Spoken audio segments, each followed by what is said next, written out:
സംസ്ഥാനത്ത് വൈദ്യുതി ഉപഭോഗം കുതിച്ചുയരുന്നു. സാധാരണ ഏപ്രിലോടെയാണ് കേരളത്തിൽ വൈദ്യുതി ഉപഭോഗം ഉയർന്ന അവസ്ഥയിലെത്തുന്നത്. എന്നാൽ ഇത്തവണ മാർച്ചിൽ തന്നെ ചൂട് കനത്തതാണ് വൈദ്യുതി ഉപയോഗം വർദ്ധിപ്പിച്ചത്.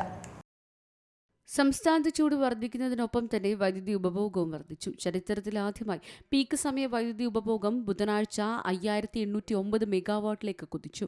2024 വേനൽക്കാലത്തുണ്ടായ 5797 മെഗാവാട്ട് എന്ന റെക്കോർഡാണ് കഴിഞ്ഞ ദിവസം മറികടന്നത്. പ്രതിദിന ഉപഭോഗവും ഇക്കൊല്ലത്തെ ഏറ്റവും ഉയർന്ന നിലയിലെത്തി. 108 ദശലക്ഷക്കണക്കിന് യൂണിറ്റാണ് ബുധനാഴ്ച ഉപയോഗിച്ചത്. 2024 മെയിൽ രേഖപ്പെടുത്തിയ 115 ദശലക്ഷം യൂണിറ്റാണ് പ്രതിദിന ഉപഭോഗത്തിലെ സർവ്വകാല റെക്കോർഡ്. പീക്ക് സമയ ഉപഭോഗം 6000 മെഗാവാട്ട് വരെ ഉയർന്നാലും നേരിടാനാകുമെന്നാണ് KSEB വ്യക്തമാക്കുന്നത്. സ്ഥിതി വിലയിരുത്തുന്നതിനായി KSEB ഇന്നലെ ഉന്നത ഉദ്യോഗസ്ഥരുടെ യോഗം ചേർന്നു. ഗ്യാസ് ക്ഷാമം മൂലം ഇൻഡക്ഷൻ സ്റ്റൗകൾ പാചകത്തിന് ഉപയോഗിക്കുന്നതും വൈദ്യുതി ആവശ്യകത കൂട്ടുന്നുണ്ട്. 2024 അപ്രഖ്യാപിത വൈദ്യുതി മുടക്കം പ്രതിസന്ധി നേരിടാൻ വേണ്ടി വന്നിരുന്നു. ഏപ്രിൽ മെയ് മാസങ്ങളിൽ ഈ നിലയിൽ ചൂട് തുടർന്നാൽ സ്ഥിതി മോശമാകും.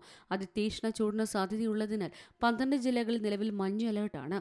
കൊല്ലം, കോട്ടയം, പാലക്കാട് ജില്ലകളിൽ താപനില 38 ഡിഗ്രി വരെ, പത്തനംതിട്ട, ആലപ്പുഴ, തൃശൂർ, എറണാകുളം, കോഴിക്കോട്, കണ്ണൂർ ജില്ലകളിൽ 37 ഡിഗ്രി വരെ ഉയരാൻ സാധ്യതയുണ്ട്.